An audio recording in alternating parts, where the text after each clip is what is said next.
ఈరోజు భారతదేశంలోనే అత్యున్నత సాహితీ పురస్కారమైనటువంటి జ్ఞానపీఠ్ అవార్డు గ్రహీత రావూరి భరద్వాజ గారి 99వ జయంతి మహోత్సవాన్ని మరి విజయవాడ భవానీపురంలో ఉన్నటువంటి ఎన్టీఆర్ జిల్లా విశ్వబ్రాహ్మణ సంఘం సెక్రటరీ గారు మన బాలసుబ్రహ్మణ్యం గారి ఆధ్వర్యంలో కార్యక్రమం ఘనంగా నిర్వహించుకోవడం జరిగింది. రావూరి భరద్వాజ గారు అంటే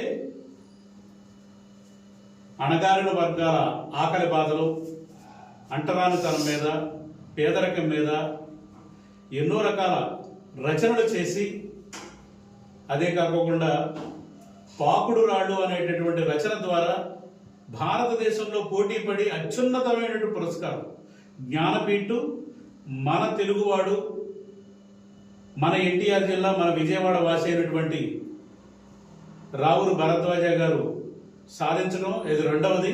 మొదటిది వచ్చేసరికి శ్రీమద్ రామాయణ కల్పవృక్షానికి 1971 సంవత్సరంలో విశ్వనాథ సత్యనారాయణ గారు జ్ఞానపీఠ తెచ్చుకోవడం జరిగింది. దాని తర్వాత 2012 దాదాపు 40 సంవత్సరాల తర్వాత కానీ మరి మహానుభావుడు ఈ దేశంలో పోటీపడి అంత గొప్ప అవార్డులు తీసుకొచ్చినటువంటి వ్యక్తి, సాహితీ రంగానికి ఎంతో సేవ చేసినటువంటి వ్యక్తి మరి మన రావూరి భరద్వాజ గారు. అటువంటి మహనీయుడి యొక్క కార్యక్రమాన్ని ఈ రోజున ఘనంగా నిర్వహించుకోవడం సామాజికంగా మనందరికీ కూడా అది విధి.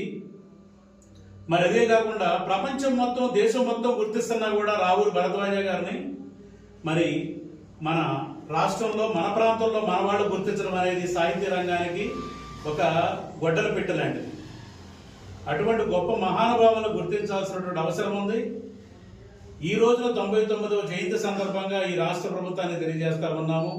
తప్పనిసరిగా శత జయంతి మహోత్సవాల్ని రాష్ట్ర ప్రభుత్వం వచ్చే సంవత్సరం ఘనంగా నిర్వహించాల్సిన అవసరం ఉందని చెప్పేసి ఈ సందర్భంగా మేము తెలియజేస్తూ, రాష్ట్ర ప్రభుత్వం ప్రత్యేకంగా దానికి బడ్జెట్ కేటాయించి రావూరి భరద్వాజ గారి విగ్రహాన్ని విజయవాడలో ఒకటి తుమ్మలపల్లి వారి కళాక్షేత్రంలో ఏర్పాటు చేయాలని, అదే కాకుండా ఒక సెంటర్లో కానీ అమరావతిలో ఏదో ఒక ప్రాంతానికి వారి పేరును పెట్టాలని చెప్పేసి. ఎందుకంటే ఇది రావూరి భరద్వాజకు ఒక వ్యక్తులకు ఇచ్చేటటువంటి గౌరవం కాదు, జ్ఞానపీఠ అవార్డుకి ఇచ్చేటటువంటి గౌరవం, ఒక సాహిత్య రంగానికి ఇచ్చేటటువంటి గౌరవం.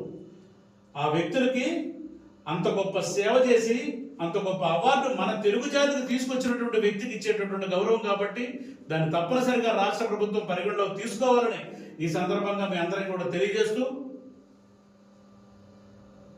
రాబోయే రోజుల్లో వారి యొక్క ఆశల్ని, ఆశయాల్ని, వారి సాహితీ రచనల్ని ప్రజల్లోకి ఇంకా తీసుకెళ్తామని సందర్భంగా తెలియజేసుకుంటూ ఈ అవకాశం ఇచ్చిన పెద్దలందరికీ ధన్యవాదాలు. థ్యాంక్